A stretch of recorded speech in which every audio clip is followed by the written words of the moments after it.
Hi, Hello. everyone. I was telling Carola about me nearly drowning this week. Because, things weren't exciting enough, so you just decided to. To nearly drown. Yeah. So what I was saying was like, I get a little bit like punchy when like you'll actually notice a lot with asthmatics as well. Is Yeah. like in the middle of an asthma attack, like we're really, really short tempered just because our brain's just not getting oxygen. So like everyone was like almost like victim blaming me for drowning.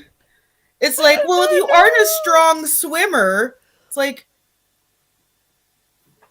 no! And? and Like. like I am. That's not the problem. It's like, oh well, my favorite was a lot of people go under on this part of the river. We shouldn't have this part of the river then. It doesn't sound safe. Like if the sentence isn't like immediate like, oh, that's a terrible thing that happened. I am so so sorry. That was bad. It's a lot of people go under over here. I mean, Your weekend sounded much nicer. yeah, Uh it's been pretty nice. Apart from all the allergies, because, yesterday I was hanging out with a dog, yeah, which she was was. she's great. She was great looking. Yeah, she's Hello. wonderful. Hello, welcome to the Yaoi Shelf. Grab a seat and relax. I just got off Microsoft support trying to get my aforementioned Yeti mic fixed, but we're here to talk about QueerBait. And as we talk about QueerBait, I'm going to be unboxing some of the Pride merch that I got from Target because, I mean, doesn't it kind of fit in, though? yeah, there's definitely a connection like rainbow capitalism Hmm. and QueerBait, which is something that I would love to explore in this live because I think like I was gonna say we touched it. No, we just fucking called it out in the Yeah, episode. we did talk a lot about it. Yeah. That one of the big issues with QueerBait really is that it's done by companies that clearly have no interest in representing queer people, like very obviously. So like Disney loves to put on a parade of diversity without doing anything to actually help said diverse people. I love being capitalized on while not, feeling cared for. Right, and it's That's like amazing. I have that issue with Encanto, and I can fully understand. I'm not Latinx. I'm not of Latin, descent. I get that. So like, I know that that's not my space. However, they did this with Princess and the Frog already, where they'll do this lovely little diverse show. They did it with, with Moana as well, where it's like, oh, we got in this brain trust of people to come in so we can do it the least appropriatively. It's like, yeah, but the intent of it is still to make money. Yeah. It's not that that money goes to stopping the giant telescope that Hawaiians hate. It's not helping Colombians do anything. It wasn't helping black people. And they usually have to scapegoat so many of the issues. Like one of the biggest things I always hated about Princess and the Frog was like how aggressively sanitized it was. Where it's like, you're Yes. gonna tell me that this is set in the 1920s and she's trying to own a business.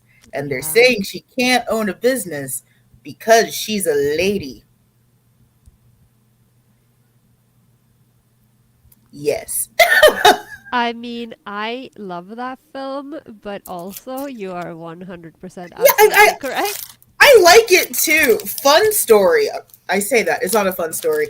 Uh Before None I of went your to stories are fun stories. They're like, fun story, traumatic thing that happened. okay, no, it's literally about to be that, which is why I caught myself this time. Before my mother's wake, uh I was watching Princess and the Frog and we got to the whole like Evangeline thing and I'm crying, like Oh, I am yeah. sobbing. And my aunt comes in, she's like, oh, I miss her too. Talking to my mother and I'm like, Evangeline, and she's just like the disappointment in me that she feels is so palatable and real sometimes of like you are an utter failure on every level. But to talk about queerbait really does feel like it broaches a few subjects, and one of them, of course, is rainbow capitalism, which is why I'm opening up some merch from Target, not a sponsor. I would die if Target was a sponsor. I saw a bunch of pansexual things. I didn't know what to get you. They had some pansexual socks. So if you'd like for me to go back Oh. for those, let me know. If they will fit on my giant feet. So they have this one bisexual flag, Oh, that's cute. right? They have this other bisexual flag, Ooh. and then this peacock that says "strut your stuff." Oh my god. And I think he's my new favorite. See, because that's the thing, because, like, you guys get. I mean, oh, there's a lot of performative and queer capitalism, but Yeah. also at least you're getting, like, some good Well, stuff out of it. Because, and like, like, we don't. sorry, I wasn't trying to cut you off. And like to talk to Target, that was one of the first places I saw a major retailer have gender non-binary, gender fluid, Mm, asexual, aromantic. That was one of the first places I saw pansexual. Anything. yeah, because And we're not yes. quite there yet. We're kind of like, if you go to, like, the nerdy places, which means, our one chain of geeky bookstores, what are Yes. you doing? I You. thought that I had tilted them so they would lean on my Oh no. mic holder. On my headset holder, they all just fell at once. Yeah, no. So we get, the comic book store, like Outland has, some representation in that sense. But of course they're Mm-hmm. also great at it. But then it's like you go to all of the like main stores, unless you want to go online and get like from actual Pride stores. Mm-hmm. Most things here are just your traditional rainbow because we aren't far enough along yet to have. We don't know what pansexuals are. Like, we know, but the capitalism hasn't really started capitalizing on it yet, so we're just a Yeah, little for sure. lagging behind. And it's funny because it's like, you don't want to give Target any credit. You don't want to give them any credit for anything. But I haven't seen other major retailers do this, where there's all just so much and so easily accessible. Like one of the reasons why they've been praised so much for this Pride collection is like the compression shirt that I purchased and the packing boxers that I purchased. If you're a gender non-conforming or trans youth, that is something you could very easily Yeah. slide into your parents' basket and they won't have questions. They'll be like, "Oh, okay, like you do that for the workout, whatever." Like that's amazing. That's powerful Yeah. from a retail environment. Now, again, has Target protected any of its actual queer employees or anything like that? No. That's what makes it performative. So, while in as many breaths as I can say, this is amazing and I love it, hence the obscene amount of money I've spent on their Pride collection, I can also, in the same breath, say, I don't think this is great. And I have some very valid reasons to be Yeah. afraid of what this means moving forward. And I think that's where we sort of ended with queerbait was it just feels like such a performance in media that it's like, oh, you're trying, but you're so afraid to scare off, to Carola's point, that like 1% or whatever of crotchety old Yeah. people who couldn't handle this character being gay or couldn't handle this character being bi or trans or whatever like that. Yeah, and that's also why you get, the sanitized version of Queer. I remembered because, there's the reboot of Queer as Folk coming out. I don't know how I feel because That I no one asked for. I do see issues with the original show, but I also do really love the original show. But then I'm like, okay, I'll take it. I'll watch. Right. I'll watch it. I just watched all three, completely unrelated, but just hello. What? No, that's us. Okay, That's no, hello. I am excited. No, but yeah, I just watched the whole 2 seasons of the L Word Generation Q. I hate the L Word, so like, I love Queer as Folk, so I'll watch the reboot. Where am I going with okay. this? Where are you Yes, going with this? because in the original series there Mm-hmm. is an arc where Emmett gets a job as like a news anchor, like a weatherman or something, and he's so proud of it, And then there, his friends point out to him that you do realize that the only reason you got this is because you're presenting that sanitized gay man. Like, it's fine as long Right. as you're the typical, what's the name of that guy from the original Queer Eye? Carson. When you're I like, think so. in the pastel colors and you're like the fashion Yeah. expert and you're just like cutesy accessory because you're not being Yeah. sexual. And it's like, Right. it is, and so in one way, yeah, progressive because you have queer people on screen, but then it's like palatable queer characters Hmm. that, Right. yeah. And that intersects a lot with a lot of other different underrepresented groups. Like actually, Mm. a friend of mine and I were just talking about this, like with being African American, that a lot of the portrayals of African American people are still very heavily white coded Yeah. and for a white audience. So then when actual black people aren't like that, it can really be, frankly, offensive to white people. Like we were talking about, like the code switching we have to do for work, Mm. and talking about like, oh, well, I said this to someone and they thought it was mean. And it's like, well, yeah, it probably was, because the way we talk to each other is not the way that we talk to, frankly, white people. Yeah. So yeah, you probably thought that that was a conversation with me, and it wasn't. So yeah, you probably did come off a little bit aggressive, which to that person, they weren't expecting that. Like there was a the Take video, and if you don't watch the Take, highly recommended. Uh they did one on Will Smith and the whole like slapping of Chris Brown Yeah. and Yeah. everything Yeah. like that. And I they think go I into saw that. depths. Oh, it's so good. And they go into depth with like Will Smith and his like he has like two personas. There's Uncle Yeah. Fluffy, which is like the affable, very, very chill, everyone's like Uncle Will kind of one. And then there's the general, which is like basically like his abusive dad. And he tries to keep the general at bay with Uncle Fluffy. And I felt so much in that video because I feel like every black person and a lot of queer people have that as well, of like Mm. there is an affability that I must maintain, there's an approachability I must Yeah. maintain, because if any of that mask slips, society doesn't know how to Mm. handle the other part of me. So it's just, oh, she's an angry black woman. Yeah, Oh, exactly. she's a queer whore. She's a whore bisexual, which, Yeah. but Yeah, exactly. And I was gonna say, because that typing of the, particularly the angry black woman, is like, it's so, first of all, people are, entitled to be angry. Like, hmm when you are literally the group that is getting the most, like, anything, you're essentially, getting kicked and hit from every angle. Like, everyone's kind of attacking you. You're allowed to be angry, first of all.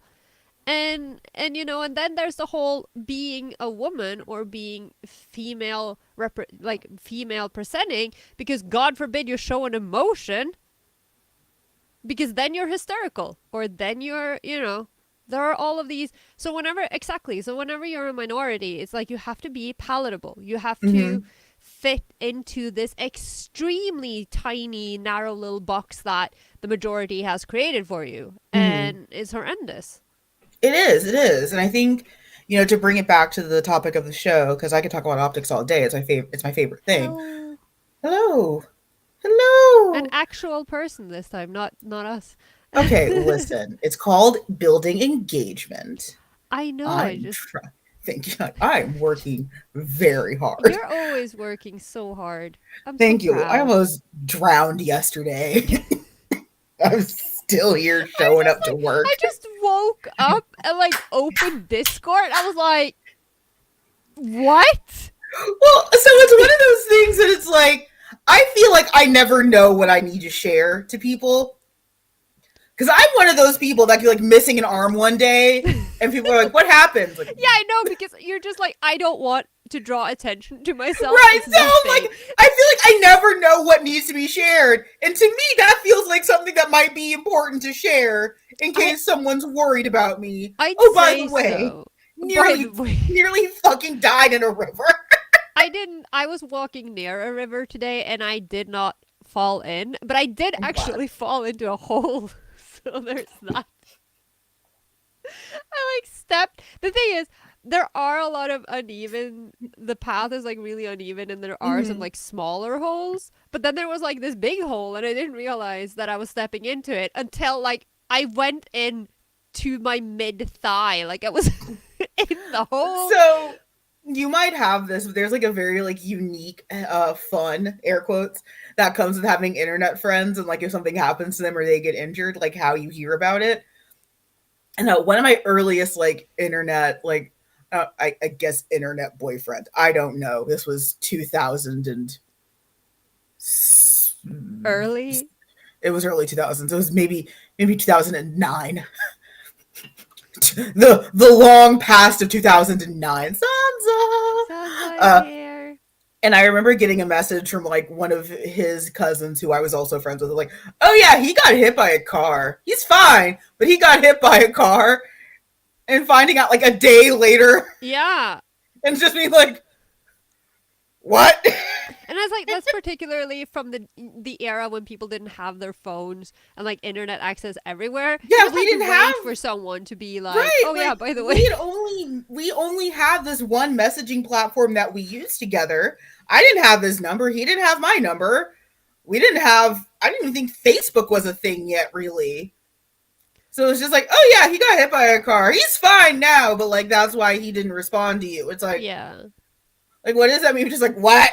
Just I like think about this. I think about this all the time because I do accidentally ghost people all the time. Like I just don't. I'm really bad at responding. I have zero energy. So I'm just like now, I've been working all week, so I haven't responded to anything that hasn't been work related. Like if you're messaging me about the podcast or like Tourcom, I will reply. If you try to talk to me about anything else, I'm like, I am not available. And then I realize sometimes that I'm like, I am that person who'll just suddenly just disappear from the internet. And I'm like, I probably have friends who think I'm dead. Like they haven't talked to me since Live Journal. And for it's like, I'm dead. I'm yeah, sorry, people. there's definitely people on the internet who think I'm dead. Like that's Yeah. absolutely true. That's kind of sad. We're not going to talk about that anymore. Next on the bisexual line is I got some bisexual shades. Oh my god, so you can throw bisexual shade. I am the physical embodiment of bisexual shade. I love it. Uh, so I think that there's a big gay river float that happens. So I'm gonna do this. I want to ride on my giant lapras In an on the actual river. river? Yeah. Did you learn nothing? No. No. Am I I gonna have to? really like. I will I like come the over river. there and like physically prevent you from going on the river. I like the No! river. Why can't Can't. why can't I go on the river? Because you'll drown, apparently. I don't drown on every river. There's a big gay river float just like an hour away. It's all the queers floating to the river. That sounds. I mean, strangely poetic. All the queers just Just on the water. floating. What are we doing here? I don't fucking know. Being the ships that you were meant to be, I guess. Okay, so I do want one of those like floats that looks like a naval like carrier Of and you can course like you do. fill them with water and shoot at people. I really want one of those. Oh my god. And when I finally get Carola to come to con with me over here, we're gonna just be in like our hotel pool Yeah. wreaking havoc. Did I mention that I'm allergic to chlorine, so I can't really go in pools? God damn it. I can't do anything with you. I know, I'm sorry. It's okay. But so I was listening back to this episode because I'm a narcissistic parrot. Um It's okay. and I was having a great time. We were very funny. But there is Huh? but there is something that we brought up that I think I want to spend a little bit more time talking about, and that is the nature of these stories being a little bit more interesting. Because I started thinking about that statement a lot because our recurring segment of is this fetishizing gay men. Um, Which will soon be its very own episode. yeah, it will be. Aren't you excited? If we get what we want, Oh yeah. yes. Yes, yes, yes. If we get Yes! exactly what we want, it will be, without speaking hyperbolically, the greatest episode of the Yaoi Shelf ever. I will die, but Yeah. it's okay. But we can't talk about it yet because nothing has been materialized. But I will say this: if we get what we want, it will be the best episode of the Yaoi Shelf ever. Uh, I'm so excited. Yeah, I okay. have too. But basically, I can understand from a performative woke standpoint that that is a form of fetishization. That like, oh, you only write gay relationships, which is, you know what?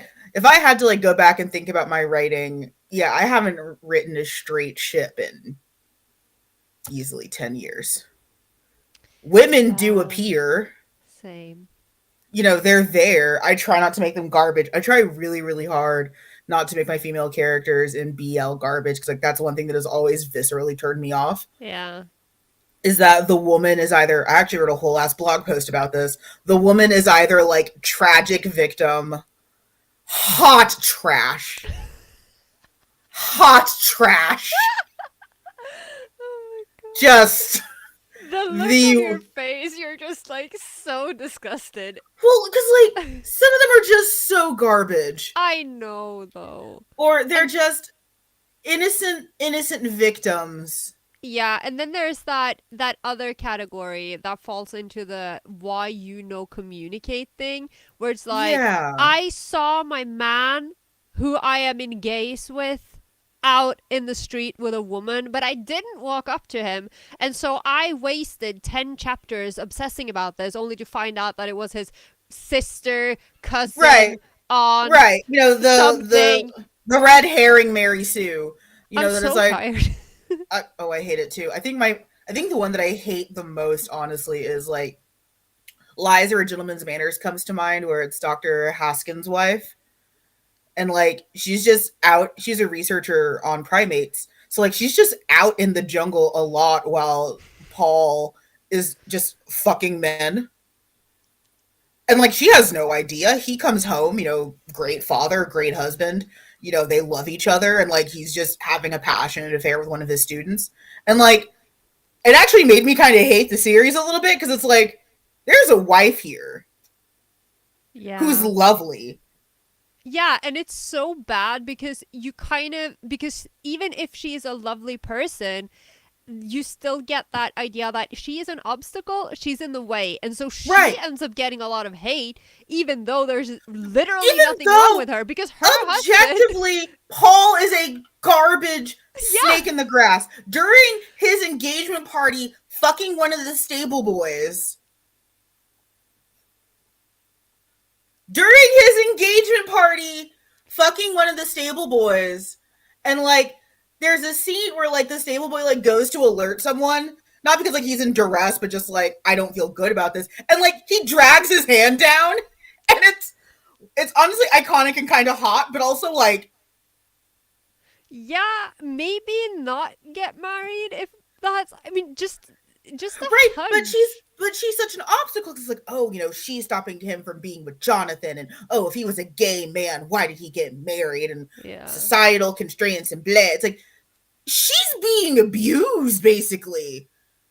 It's so horrible. And I mean, I haven't read this because it was out of print and yeah, whatever, but No, I fucking know send it there are to me so so hard. many of these. I realized that I also did. I mean, I have written a a, a straight relationship in one of my books, but Why it's is it like a a cut? because the because he is bisexual, so like in all fairness, he is attracted to her, but Mm-hmm. he also only is with her because he's Mm-hmm. trying to get rid of his not boyfriend whose situationship is very unhealthy. So he's like, okay, she likes me. I'm going to go and try and have a healthy relationship. And then he's like, yeah, this isn't working because I'm This feels really like game for something this Yuki guy. Eri would do. Funnily, his name is Yuki, but it's the other Yuki with the two U's, and he is a mess of a person. This sounds like something. He literally is Mr. Brightside. He is. It started out with a kiss. How did it end up like this? That is Yuki in a fucking nutshell. I'm so sorry for this kid. You made him. I know I This made is him. your fault. And he has been suffering since Has he been 2005. suffering more or less than Aki? Considering Aki is the toxic relationship, they're both kind of. Uh, he's suffering, but differently. Everyone's just suffering in your works. I enjoy not in Change of Heart. Most people are happy in Change of Heart. Yeah, it was But very. It yeah, was. I liked that. It was very cute. It was probably the fluffiest thing I've ever read.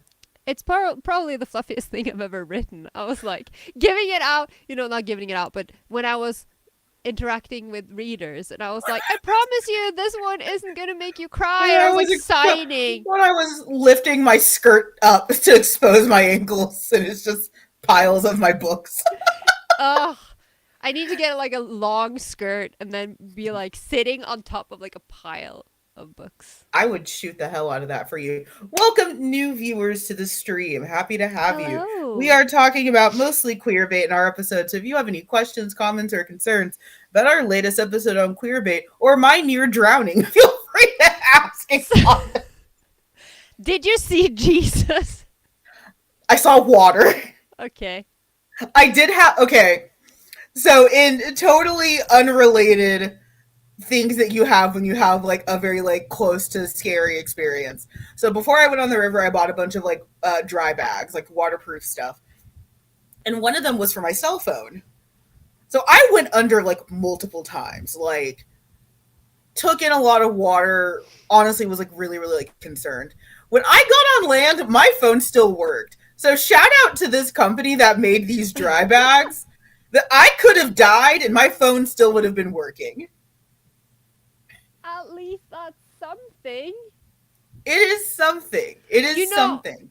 I was gonna say, why are you taking mermaid so seriously? Like, you don't have to drown for the sake of mermaid. Like, Honestly, I've been in a May-ternity more than mermay, hmm. which again shows on which sides of the internet that we're on. But I had an excellent time recording this episode, mostly just because it was a really insightful conversation. I Yeah. love that we got to bring up some of the examples that we've seen queerbait in the most pervasively. Again, like Sherlock will always come to mind. Supernatural doing its thing. I was like, when I was reading those articles, that I was like, I wasn't really reading, I was skimming through, but I was reading academic research on queerbaiting last night, Love and it. they were all talking about the same fandoms. Sherlock was there, Supernatural was there. I was like, yeah, here we Well, are. and I started thinking about it because I've been watching a lot of Star Wars. I don't really know why, but I've been watching a lot of Star Wars, and like one of the places that I feel like people felt like they were baited was like Finn and Poe, I haven't seen enough of the new ones. I've seen like the first one. and like I can see how people feel that way. I do, but again, it goes back to that like, did you guys really think that Disney would do this? Like, especially when it went back to J.J. Abrams. Now, like maybe if Ryan Johnson got to do something, then yeah, that's something absolutely I could see Ryan Johnson doing. Uh, I have varying opinions on the Star Wars movies. Please feel free to ask me about them later, because we don't need to become that channel today. I mean, no, I don't have a lot of opinions. I'm just over here like, the only thing that made me interested in Star Wars, because I was very apathetic towards it for a very long time, and then one night I couldn't sleep and I was, switching channels, and there she was, Princess Padme, and I was like, oh my god, who is this? Why is she so beautiful? And then I was like, fuck everything else, Natalie Portman. This is the only It thing would be I Padme. care about. I was waiting for you to say Porgs or Laura Dern. No, but It's oh, Padme Amidala. she's so beautiful. Leave me alone. I really do love Natalie Portman though. Natalie Like, honestly, leave me Portman's alone. She's gorgeous. so pretty. And then when they shave her head in V for Vendetta, she I looks was just even getting ready to better. say V for Vendetta. Yeah, she's. I mean, Also, th- don't romanticize V for Vendetta. I'm not. I'm just saying that she looks really Not good you. with a shaved head. She does, but like that's one of those characters that like sometimes men will be like, oh, look at how much he loves her. It's like he put her through like a fake prison torture thing. That's not love. What? I mean, I don't think he really. It's not so much his love for her as it is for, the for cost. blowing up Parliament. Yeah. I mean, if you have the chance to blow up. But I Like, still. you're not. I guess I just never thought he doesn't love anything else but blowing up the Parliament. You are correct. Fair. You But I would, you mean, would, you'd be correct. I can't even watch that film anymore because it used to be like, oh, this is such a good film. And now I'm like, yeah, see, this is too close to reality. Okay, so that's me with. I think it was, yeah, it was V for Vendetta. It was the same thing where I was like, and I think like Watchmen did that a little bit too, where it was like, I watch this because I think it's entertaining. Oh, you are not late. This what? This isn't a job. We're just We glad haven't you're even, here. yeah, we haven't even really started yet. We're just like Yeah, wondering. this is 30 minutes in. We have at least another hour. We were like scratching the surface. Now we're talking about V for Vendetta for whatever reason. You know what? I don't think you can. Well, I was gonna say you can't make that gay. Stephen's Fry character is gay. Yeah, but I Damn mean, it. and he's not the only one. I think that there's, yeah, no, he's not because there's that whole arc with how they took the gays and the letter that she finds. I mean, I know what you're talking about in the movie, but it's just because I'm imagining like a Noah's Ark scenario where they just pile up the gays like I feel like like two that by would be, two. it could be a great idea, but it could also be the worst idea ever. That's a literal ship, though. A literal It ship is. full of gays, See, probably that's why falling I into want the to go water. on the big gay river float. It's like Noah's Ark,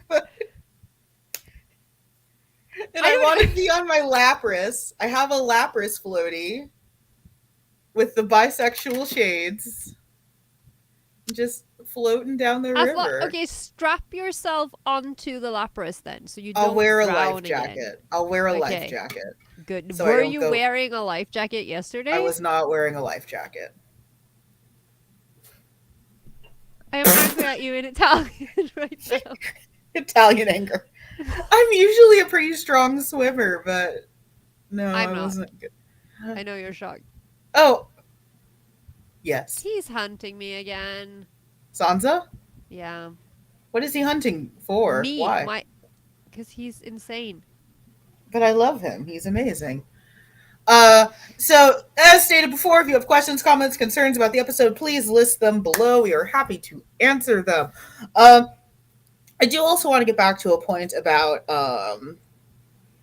transformative works because I think that was something that, like, again, honestly, could be an entire other episode. Yeah. Which is one of the big things about queer bait, especially, is, and one of the reasons why I don't think it's always as bad as it feels, is that so often we just do the Thanos thing of like, fine, I'll do it myself. Like, if you're too much of a coward to show explicitly that Dumbledore is getting dicked down by Grindelwald, Oh my God. I got you Thank you. there. Thank you for that imagery. Oh, Jude Law and Mads Mikkelsen, you're welcome. You're welcome. I blessed you. But the thing is, if you say Dumbledore, I don't think of Jude Law. Well, I think of old Dumbledore. And I mean, I think that it's nice that old people have sex, I think it's good for them. okay. But also, I don't necessarily need to imagine it. So when I was reviewing for Fangirl Nation, I got to review a Iron Circus comic called Letters for Lucardo, and it's a vampire story about a black vampire and his like white lover, and his lover, of course, is mortal, and he is like an old man, like 60s old man. And like, while it was nice in representation, it's like I don't want to see Grandpa get dicked down. Like, I'm sorry, like I get it, like I know old people fuck and like stuff like that, like that's fine, but like I don't want to see that. Or there was another one. It was a Kingsman fanfic I read, and it was like a getting older fic between Eggsy and Galahad. So, and you're like Eggsy's easily like 30 years younger. So it's like Silver Fox Eggsy and like decrepit geriatric Galahad and like Oh my just fucking, and it's like I think they make a note about like gummy kisses, and it's just sir, sir, no, you didn't have to do this. And it's like, who is this for? Who is the It audience? wasn't for you. It Why were wasn't. you reading it? Well, because I didn't think it'd be me not reading the tags ahead for next month. Me not reading the tags or thinking that it would affect me that way. But I was viscerally just like, That's gonna be the tagline for next month. It's gonna be like, why do we have tags and why doesn't Amanda read them? I usually read them. I feel I like you just, don't. I feel like it's like you're always like, and me not reading the tags. I'm like, I read the what? tags. I just didn't think there'd be gummy kisses between a fucking 80-year-old Colin Firth. I'm sorry. I'm sorry that I assume they do some fucking time magic and they're both just silver foxes, not one guy who's fucking on life support. That doesn't sound good at all. It wasn't. Oh my god. I'm tired of being victim blamed for being assaulted with old man kisses. I was the victim here. It reminds me of back when I was like a teen and my brother would like link me to this one cursed website called Lemon Party, and it was like How, I don't know. how dare you? I don't know if it still exists. I wouldn't want to find out. How dare you say that site's name? You monster. Yeah, so victimized over here. Like thanks. Thank Just you, big brother. That was very useful and kind. good job, older brother. I'm not proud of you at all. Uh, but yeah, like just so much of it is so like Kingsman I think is a great example of that as well, where it's not really queer bait. But like again, you can see how you could look at some of these characters and their relationships and be like, huh, I think your attraction to these other men is a little less than chill. And you can make a compelling argument for that. Hmm. And I think very few people would disagree with you. I just, I love the transformative aspect of it. That's one of the things that has motivated me so much about being a fan and being in fandom is when we see that there is an opportunity to represent ourselves, that we just take it. Yeah. And Um, I think yes. because I was reading, of course, I wrote lots of notes yesterday, but I just, I don't have them fresh in mind. But that was one of those things that I think were very interesting from one of the articles I read by this researcher called Nordin. She's Mm-hmm. Swedish, and Mm-hmm. that um, there hasn't been a lot of academic research on queer baiting as such, and so there are these massive, and we talked about this, the disagreements about Mm-hmm. what queer baiting really is, but ultimately she concludes that it's kind of about ownership, like who has the ownership to the text, because she said that if Mm-hmm. you are a person who studies or works in queer in queer studies, then Mm-hmm. queer baiting is a lot less queer Mm-hmm. because it's because wait, what was it? I Because it isn't because when you are studying queer theory, you Mm-hmm. are seeing the queer everywhere, and so Mm-hmm. anything can and will be queer. It doesn't Mm-hmm. necessarily mean that it originally is, but it also means that if you are reading it in the content that you are consuming, for instance, in a series that you are watching, then Mm-hmm. you aren't necessarily wrong either. And so that kind of clashes with the idea of queer baiting, where it is, you know, it's promised or it's hinted to, but Mm-hmm. it doesn't manifest. But that doesn't really matter in queer studies, and I think that that's really interesting because it is such an ambiguous. I think I'm more on that side where I'm like, because I'm Mm-hmm. not really that upset. But we Mm-hmm. also did talk about this because I am mostly in the Japanese animation spaces. I'm not so Mm-hmm. much in the Western fan spaces, and I think that Absolutely. they're so And different. they are, and I would love to talk about more of those differences in that lot in this live, because there is definitely a huge difference in the way that Western media has a queer bait problem Yeah. than Japan does. And I want to go back to the brilliant point you made is that also looking for BL in places that BL has not grown. I Yep. think a lot of the sports anime get flack for that, where it's like, oh, this wasn't gay. Was never Uh, supposed to be. It was never meant to be. no, and Hello. it's like in one way, all sports series are gay. Why? Because they're generally male Mm-hmm. dominated. There's Mm-hmm. a lot of skinship. There's a lot of Mm-hmm. that, they're a team, they are working together for a goal. They are really close to each other. They've usually known each other all their lives. Like, there is so much content there. There is so much Mm-hmm. potential, but it isn't necessarily supposed to be gay. It's just a Mm-hmm. bonus that you get, and then they put in the fan service so that Mm-hmm. everyone can sort of enjoy it. But that doesn't mean that it's queer baiting, because you know Yeah, I agree. Like I yeah. was thinking, like honestly, the series that came to mind was like a Surune, because that I was the love one that Tsurune. I have nothing negative to say, but I felt defense. It was like, what are you gonna say about my children? Nothing. I have No, nothing it's just negative to because say it's about it. it's but I know exactly what you mean. That there was a lot of like, oh, is this gonna be gay? It feels really gay. It's like it's not gonna be gay. And I also think that it's like, and I am guilty of this, by the way, because I do this all the time. When you say Tsurune, like, Mm-hmm. I loved Tsurune before I even saw it, Mm-hmm. because it's made by Kyoani. And I am a whore. I love Kyoani. I love Kyoani. I love Mappa. If they put out a new series, I'm gonna watch it. But the problem is that, because on one hand, you can use both of those studios, because you have Mm-hmm. arguably the gayest thing that Kyoani has ever done. We've talked it to death. Free. Mm-hmm. And then you have Mappa, and they went and made Yuri on Ice. And then all of a sudden, you get this kind of inherent expectation that everything they're going to Yes. do beyond that is going to be Yes. similar. But it's like, but they are still making content based on different manga, light novels. Like, just Mm-hmm. because it's the same studio, it doesn't mean that it's going to end up being gay or even gay-ish. Mm-hmm. Like, do I still think that Free is gay? Yes, Yeah.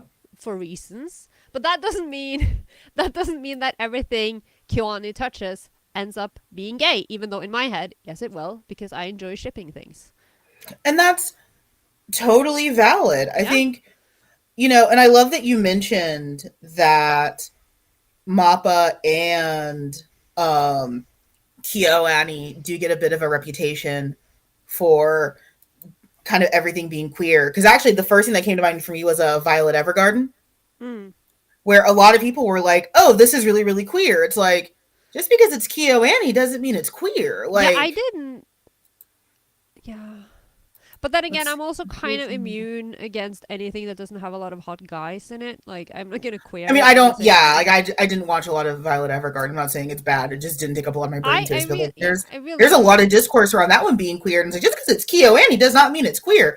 In No. sports anime in less space, queerbait will become moments that display male character vulnerability between men. Mm. Yes and no. I think to lay audiences, yeah. So like when I think about that, that though, I will I say to our mean, defense, we have not made this pattern out of nothing. I mean, I think the thing is, and I keep forgetting this, that Mm-hmm. Kyoani before Free was Mm-hmm. was synonymous with Susumiya Haruhi. Mm-hmm. And while I did ship Itsuki and Kyon, Mm-hmm. I also don't like Haruhi. Sue me. I think it's overrated. But they have made a lot of other things. Mm-hmm. I Among have. other things, they have made one of the greatest films ever. I mean, Koa no Katachi, Silent Voice. It's so good. And there's nothing, that's not gay. It doesn't do the whole sports anime thing, because it's not a sports Yeah, anime. but I definitely want to sort of take on the sports anime thing because Yeah. so I think also you have to separate the weeb and the non-weeb fandom a little bit because they are different in a lot of ways. So like a lot of the Western fandom, yeah, any vulnerability between men is gay. So like I think of like Avengers shipping, Mm. I think of like DC shipping, I think of super hulock that like yes, any vulnerability between men is they go into Pound Town. They're on the Pound Town Express. And if you read a lot of Western shipping manifestos, that's what you will see is like Yeah. any literal vulnerability or closeness between men is they fucking.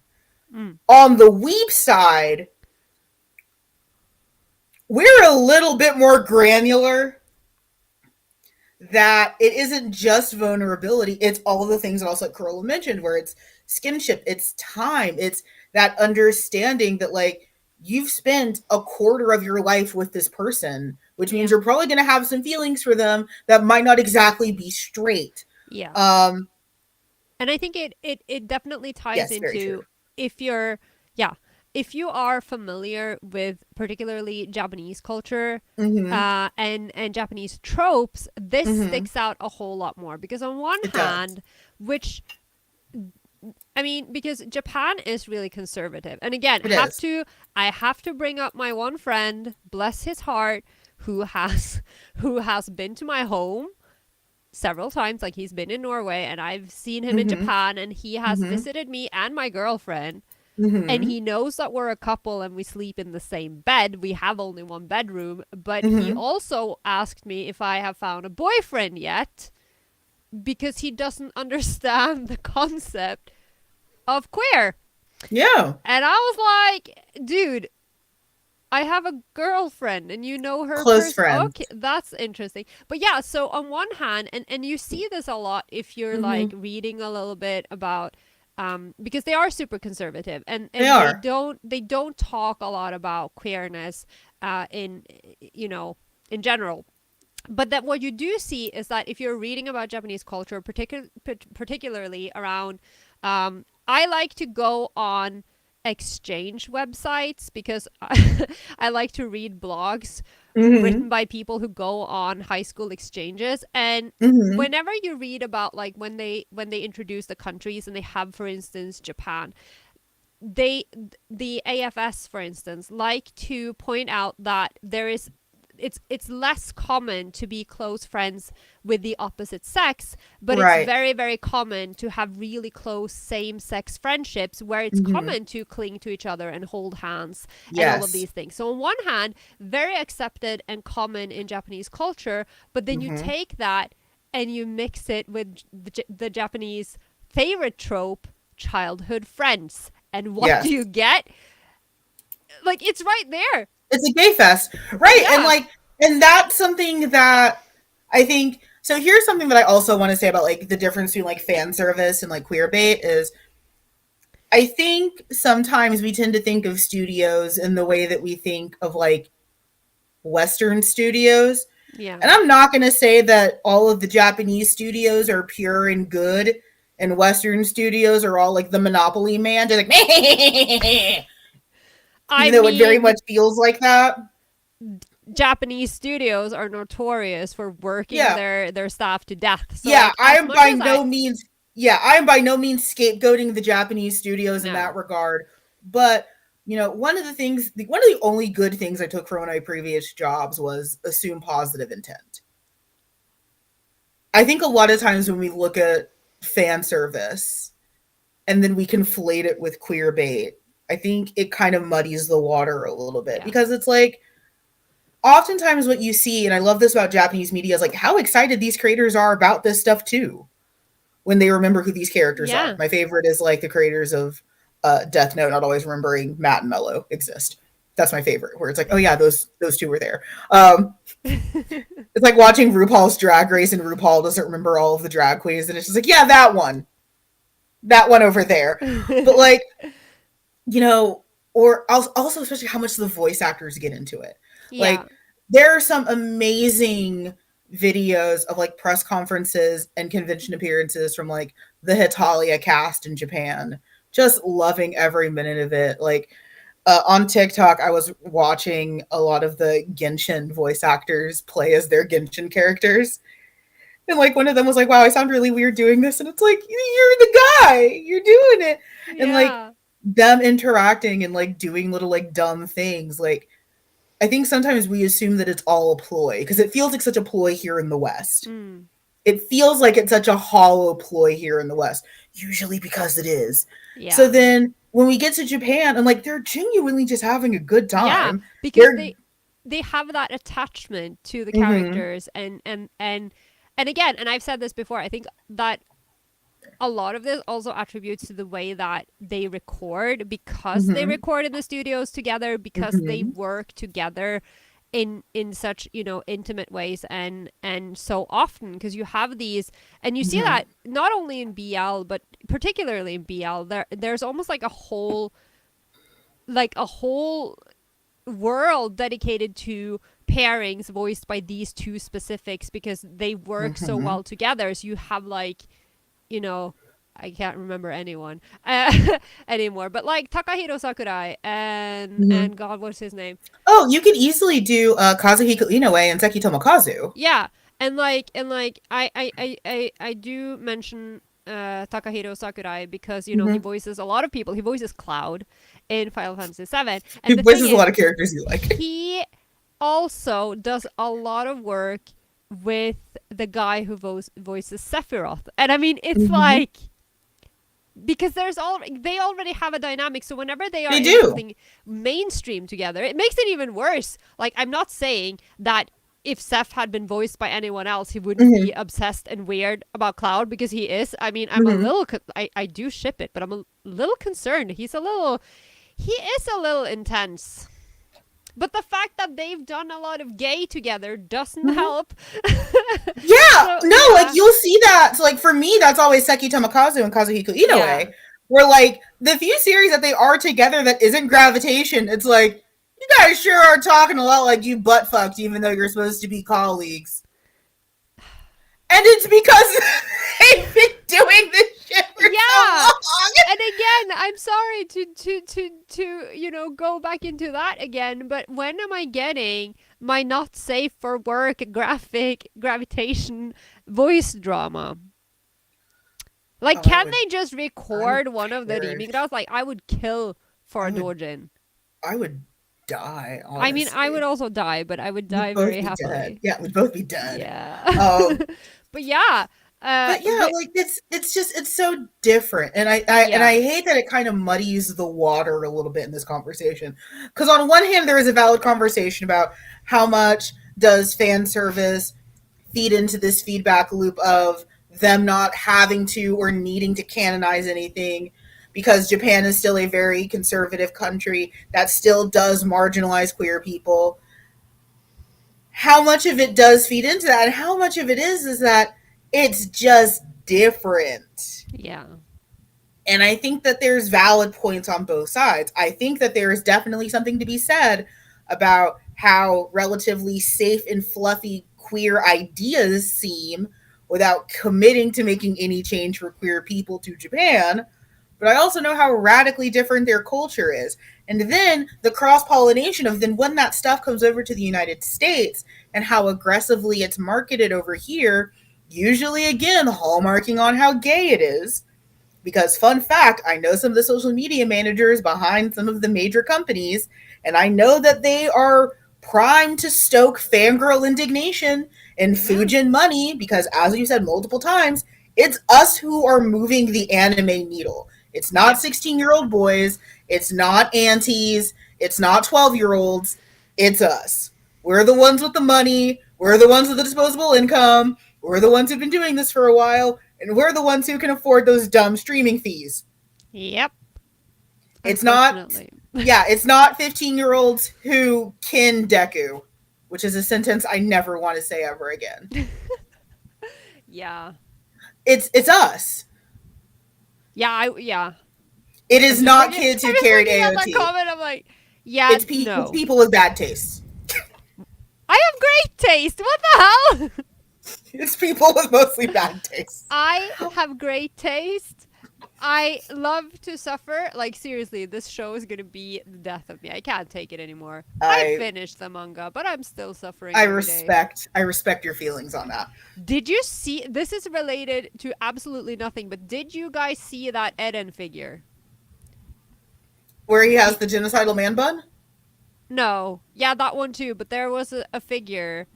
What I mean, with naked, very anatomically impressive Eren Yeager. And I'm like, this can't I don't like. possibly I don't like that. be official, right? I don't Like, like who that. would release this? I have so I, many questions. My feed was going insane. I've never I seen don't so like many that. thirsty people in my life, and that says a lot. But to the point, I've seen it as wild. Okay, Yeah, well, yeah, I take it's all of y'all's words for it. Um, but like I know those guys and girls who are doing it. yeah. So yeah, if you feel like you're being baited by Funimation, you are. I know their social media manager. If you feel like you're being baited by Viz, you are. I know their social media manager. If you feel like you're being baited by Right Stuff, you are. I know their social media manager. But it's like, yeah, and I think that, when we were mentioning particularly, the voice actors, and we see that here too, because, we are now living in a world where, unlike when we were growing up, and like Mm-hmm. a lot of the people who were doing the voices, I know for sure over here in Mm-hmm. Scandinavia, they weren't familiar with Japanese animation. I remember hearing this interview with the Swedish voice actor who voiced Sailor Moon, and how incredibly confused they were when they started dubbing it, because they had Mm-hmm. no idea, they had no concept of Japanese animation. And when they get Mm-hmm. the sweat drop, and Yeah. and and she was like, yeah, and we didn't understand what that was supposed to be. Like, is it a hat? Like, why is this happening? I'm like, are you guys stupid? Like, I was a child, I was able to understand what was happening. That's And like, that's they so didn't. cute though. Yeah, and they didn't understand the concept, but now Mm-hmm. more and more fans are growing up Mm-hmm. and going into the industry. And so Mm-hmm. that, I think that some of the conversation also applies to the West now, that I was saying that, Mm-hmm. who has power, who owns the narrative. Because the thing Mm-hmm. is, whether you're in Japan or the West, everyone I know, I right? think this will Like, kill me for the remainder of my days. Isn't it? I know, I think about it on a That's regular that's just basis. so It's pure so, to me and because like it's so cute in Swedish as well, the way she not to says cut it. you off, it reminds me so much of like that gravitation dub that is just abysmal. I have Because never for seen it. okay, so the original gravitation dub for a lot of these guys, it's very clearly their first time voice acting. Yuki sounds like his dick has been cut off. It is the most Uh-huh. dead, flat voiced Yuki Eri. Toma does truly sound like a sexual predator, I guess. which But can we just, for like short detour, but why do so many of these American dub voices sound like sexual predators? Because it's really disturbing. so a lot of it is women who think their voices have to be deeper to be men Mm. instead of hiring women with naturally deep voices, and it's also usually poor voice direction. A lot of American voice actors, their problem is the person on the other side of the screen directing them. So like in the early Halcyon days of like Funimation, it was like Chris Sabat and stuff like that who were doing the directing, and Chris Ayers, rest in peace, like or Greg Ayers, sorry, like when it was a lot of these other big heads doing the voice acting directing, it was a lot stronger. Now it's fans who kind of like you said are very influenced by a young fandom like J. Michael Tatum, who while a good voice actor is a piss poor voice director because he's spent too many years behind the booth at this stage, and he's very influenced by fandom in a way that I think American voice actors uniquely have to suffer. I remember going to a panel with J. Michael Tatum, and it was just as he was announced to be France in Hitalia, which is another catastrophic dub, one of the worst dubs I've ever heard. And someone, according to his story, someone came up to him and like did like the Godfather thing of like shook his hand and like leaned in, and like, don't fuck this up. And it's like that is 100% something I can see happening. That is American fandom. Don't get me started. I am very close to a lot of voice actors into this industry. I have a lot of opinions. You will I never have a get lot me of off. opinions, You but will that's never fine. get me off this boat. Um, I'm just, forever sub purist. I want to check if it's the same level of early 2000s hentai in English dubs. You know what? I'm gonna say that hentai was better. If you have access to the DVDs for Gravitation, go listen to that dub. I cannot wait to hear how you guys, everyone sounds like their dick has been thrown into a I blender. probably do. Like, I do have the DVD. It probably does have the sub track, no, the dub track. I've just never watched it. That is everyone's homework assignment. Go listen to that Gravitation I dub. refuse. No, I now it's an love them assignment. too much. No. Uh, Mm. but But yeah, yeah. but to our point, that yeah, it just I feel like it gets so muddy, especially when it comes over here to the West. Like again, Yuri on Ice, I think we talked to death about.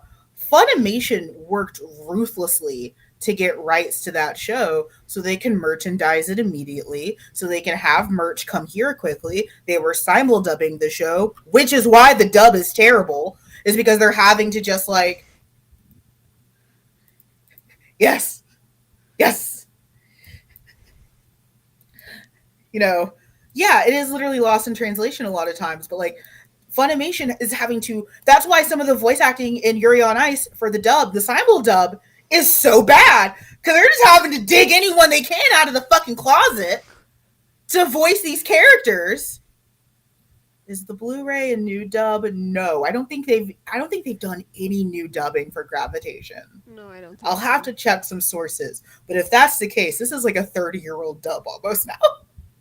This is so yeah. No, I It's never. it is vintage, I and have this thing. Yeah. it is very 2000s. For the record, I'll tell you how 2000s this dub is. The guy who plays Tatsuha, his next most famous role is playing Sonic the Hedgehog. Which Sonic the Hedgehog? One of the Sonics not done by Urkel. Yeah, because I was gonna say, is it Urkel? I I would never stop talking about it if it was. It's not. Oh I my can god! I would never, if that was the case, I would still be talking about it. It is not him. It's another one of the Sonics. God damn it! I do but love Urkel Sonic. Yeah.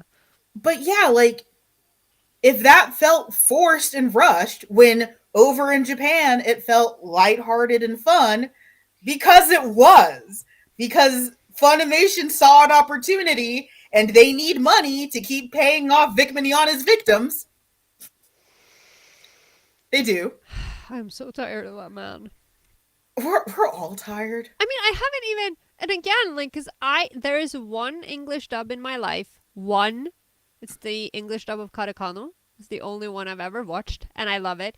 I still only really watch that show in English because, Mm-hmm. that was it was the default, so Mm-hmm. I watched it. But yeah, I don't think I've ever heard his voice in anything, and I am so tired of that man. Like, oh my I've heard, god. he for me, I feel like, I hope this doesn't sound hyperbolic or I'm trying to belittle either point. Is like I guess like he's my Bill Cosby of Oh like god. very formative, like Edward Elric, perfect. Oh, that Oh was my good. god, so good. Could not have found a better voice actor for it. Did a great job. I cannot watch episodes of Fullmetal Alchemist now. Like I hate it. Like I feel so confused. He did Ikaku Madarame in Bleach. Mwah, perfect. Very, very good. He sometimes sounds like Edward and it's weird, but very, very good. He did Dark Mousy in D and Angel, and he used to get so excited when anyone would even reference D and Angel because that means that you were old, and he probably wouldn't assault you. But he would get really, really like fan excited, like, "Oh, cool, you know this show," I do and love D and Angel. love D and Angel, vintage. But it's so hard to listen to it now, knowing how far Yeah. he fell, and like we know like characters you kin, which is a word I have very complicated feelings about. That was Edward Elric to me, and unfortunately, that was Edward Elric voices Vic Mignogna. Mm, yeah. So let's see. I'm grateful for the English dub because that's what I'm used to. I'm fluent in used to be fluent in English instead of English. Right? Like, oh my god, I was at the Japanese market a few weeks ago, and doing my best to do all my greetings and stuff like that in Japanese because I'm a nerd. And one of the ladies who owns the shop's like, "How did you get so good at Japanese?" And it's like 20 years of subbed anime. Yeah, but I mean that's how it goes. I love it when people are like, and I mean I do understand the sentiment, like you can't learn a language, you shouldn't learn Japanese through anime, but that's what I did. I mean, not exclusively, but Right, that's like it where I should got most of my no vocabulary. anime should not replace Duolingo. Like that's true. But like yeah, I learned a lot of like phrase and honestly pronunciation. I've learned a lot of like vocabulary, but I mean, I'm a lot better now. I'm a lot more well rounded. I generally understand 90% of what's happening. So, I don't necessarily need subs Hmm. unless it's like super complicated. Like if it's like sci fi, or like legal dramas, I'm like, hello, give me the subs. But like general, like slight, Are you just watching Law and Order in Japanese? yeah. No, but I was thinking because I was watching Keiyaku, and Oh. if you haven't seen Keiyaku, it's so good. It Mhm. isn't really a BL, but it also really isn't. I mean, that's actually a great example because it's a shoujo. So, but it's like I love the concept.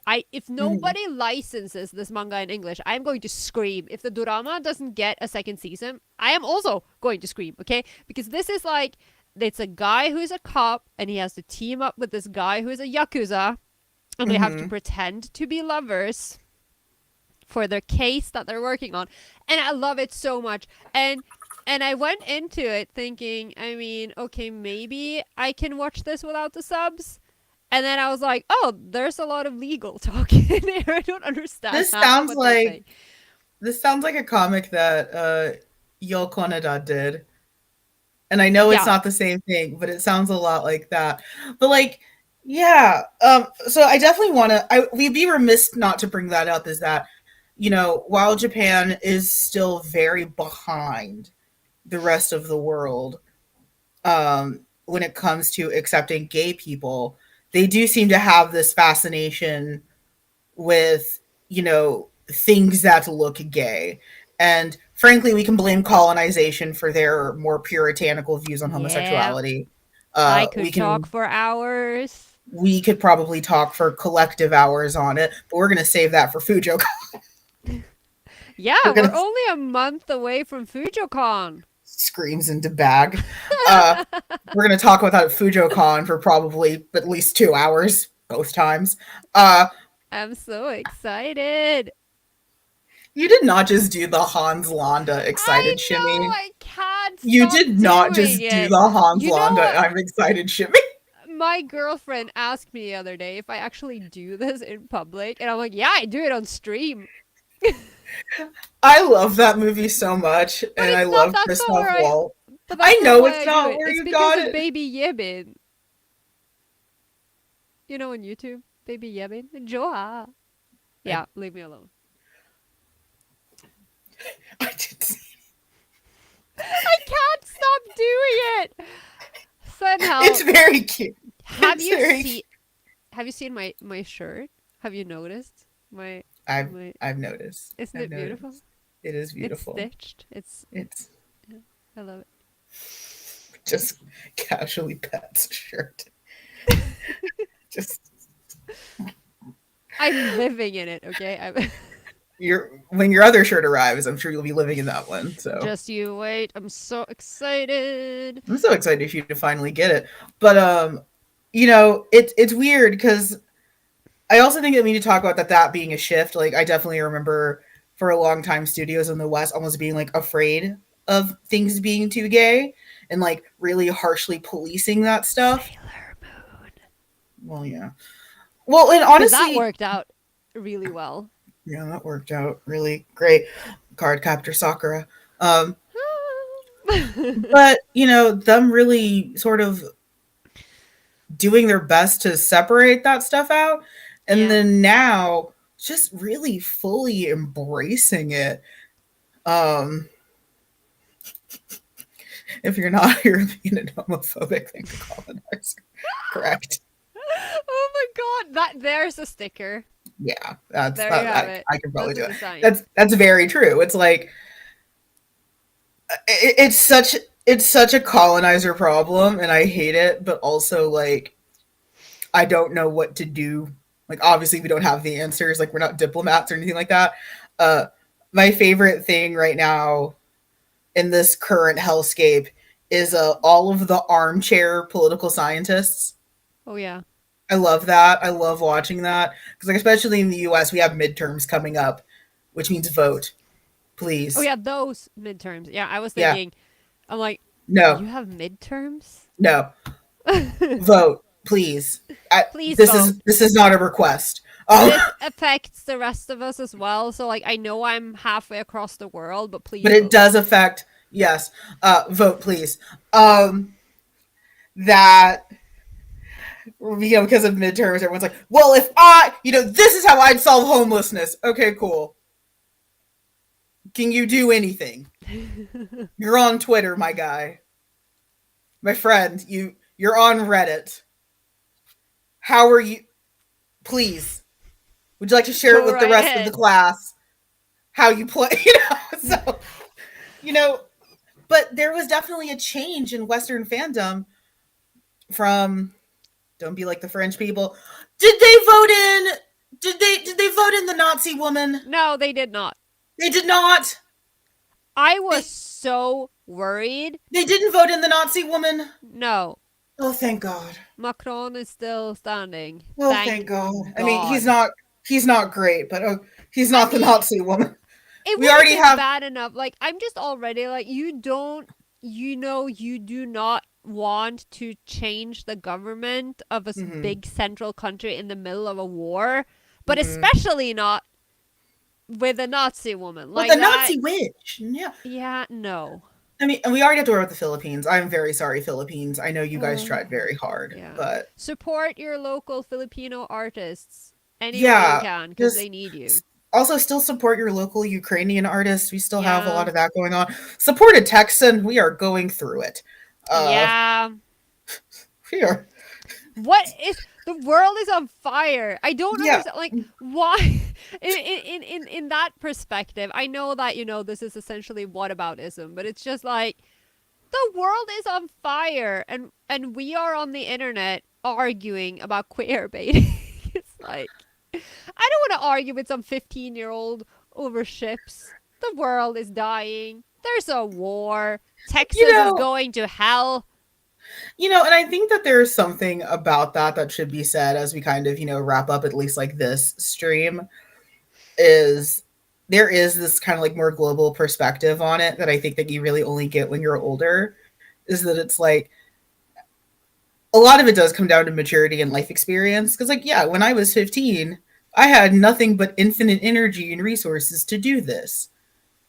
I don't anymore. So I You also don't weren't in a cult, know. which I think is a valid point. True.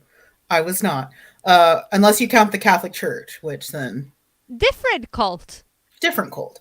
Um, very different cult. They should probably dig up that one girl who's buried underneath the Vatican.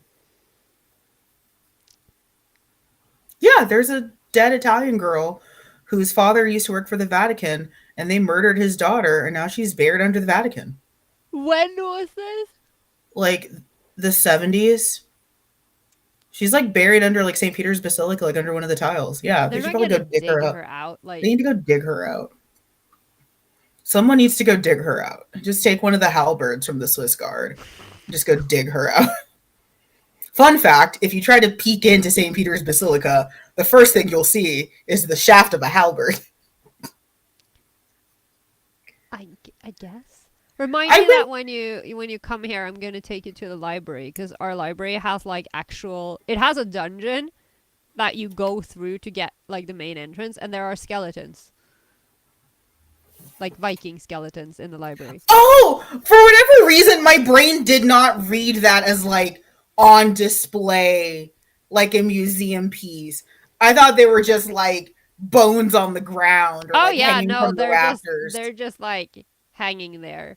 That's what they're like. What the fuck are you talking about? Like, Like, I mean, welcome to Norway, where metal as fuck is just like, yeah. that's why I was worried, Corolla. I was like, fuck. Like, you just walk in, there's like I some mean, dead Viking just swaying in the entryway. Just like, shit.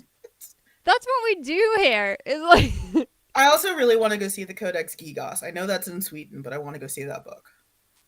hmm. Yeah.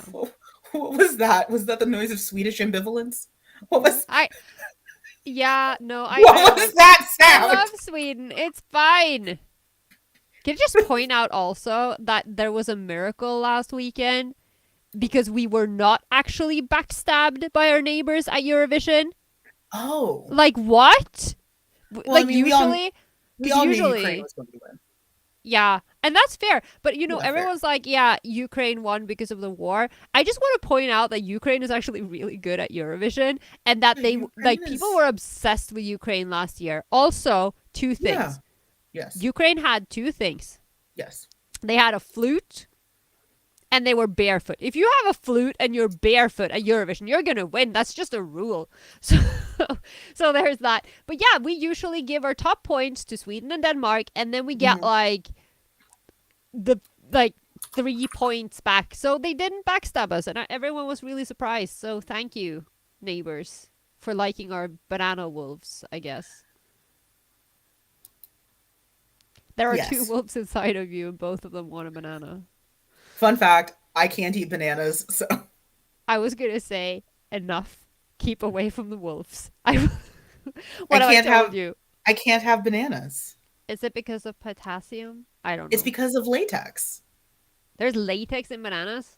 Bananas produce a natural latex. Hmm. I don't like bananas. Yeah, so I can't have them because I have a latex allergy. Well then,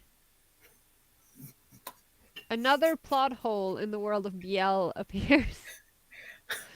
So I was out, tubing. I stayed with a friend, and we saw a deer. Drowning. I I'm physically still here. I'm okay. We saw a deer, and I was like, "Oh, that's a mule deer." My friend's like, "How the fuck do you know what a mule deer is?" It's like, "Oh, because there are these like propaganda shows about like the Texas wildlife and the wildlife police officers who were like, oh, this guy's like baiting deer, and then he'll just like sit on his porch and shoot them or whatever." Um, or like they'll be patrolling the lakes and rivers. It's like, how many fish do you have? It's like, we have 3 fish. That cooler seems a little full of fish, and like demanding that, you show how many fish you have in your cooler. This is a very handsome cat. I Is love I love enjoying. this cat so much. Um, does Sansa know that I love him as much as I do? He probably does. He thinks the world exists for him alone. It does. Um, but my friend's like, "How do you know about this?" Like, "Oh yeah, this is like weird propaganda shows about like Texas wildlife." And she's like, "Out of all the things I expect you to know, that was not one of them." Yeah. So yeah, I can't have bananas because of latex. But I had an excellent time discussing queer bait and its implications in queer culture. I think definitely, go read a transformative work.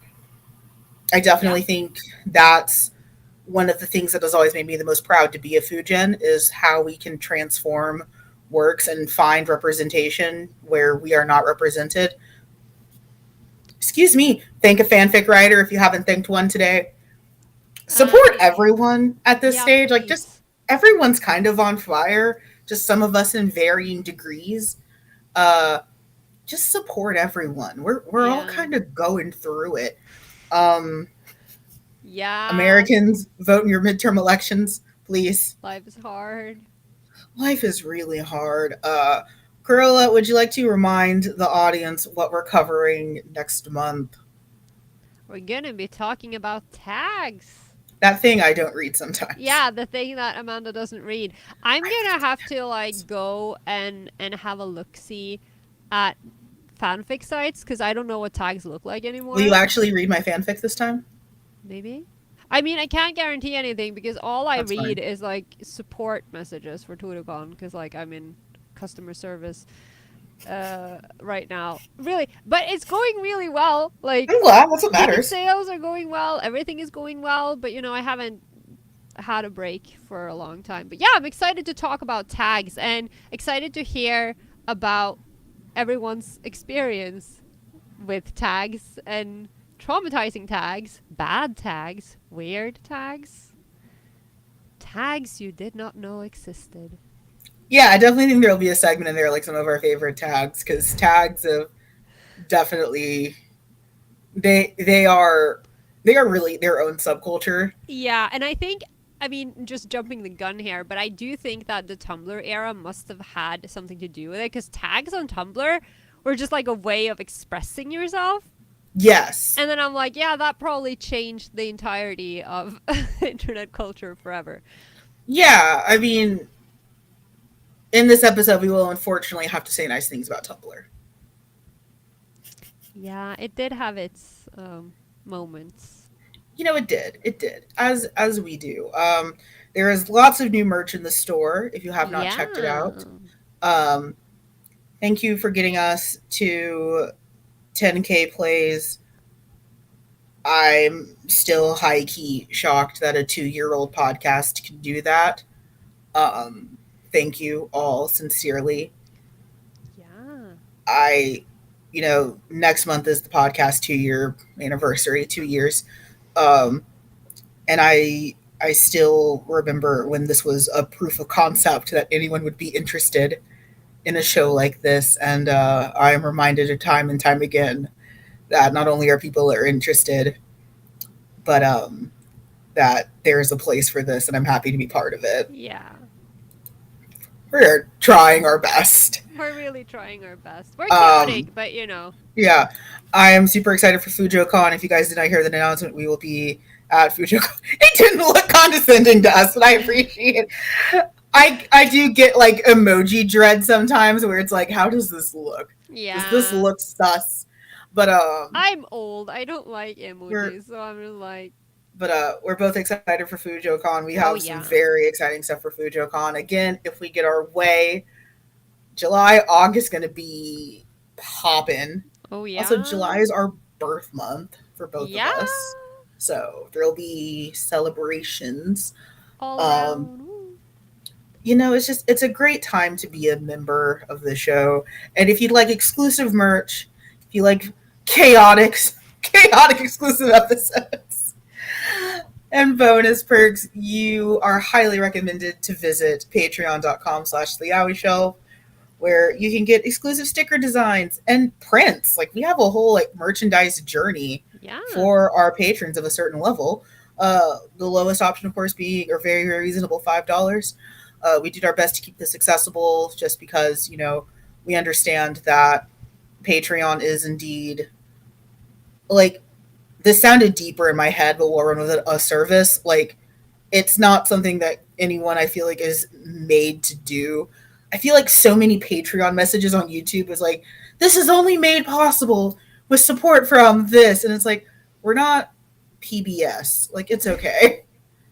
Um, this might be very, very uniquely American, but like, our public broadcast network, uh, because they're public, they relied heavily on donations from people. Like the end of every kid show, like Sesame Street, Zoom, which I know was an old kid show, all of those shows, like thanks to viewers like you. And then they'd have like a telethon like 3 times a Aw. year.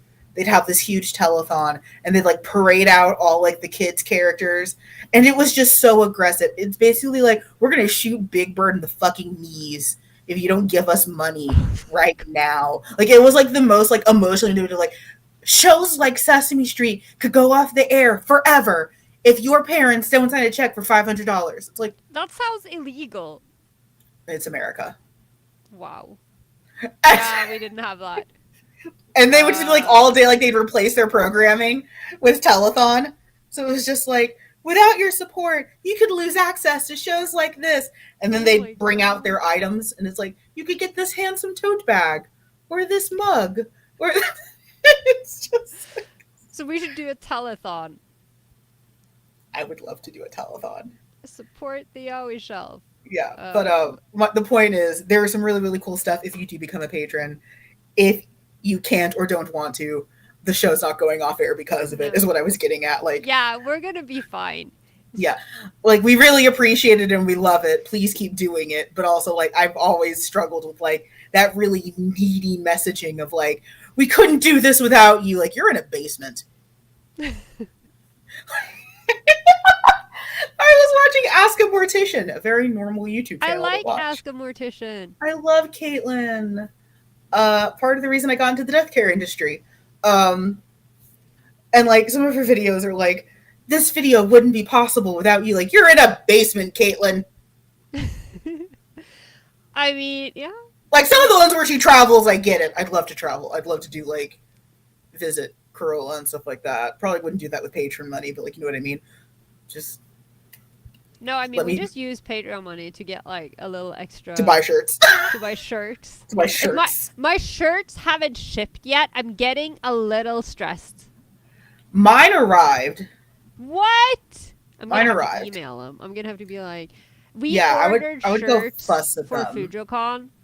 Yeah, I would go They're fuss at great. them. Yeah, I'm gonna do a lot. I've And just been then busy. I know you have. But thank you guys so much for being Thank you here. so We much. appreciate you. Patrons, look forward to your Patreon exclusive video soon. Yeah, we are working on it. Both Yeah, hosts are busy. We're yeah. trying. But thank you so much for being here. We hope that you have a great day. Stay safe, everyone. Stay safe. Bye. Bye bye.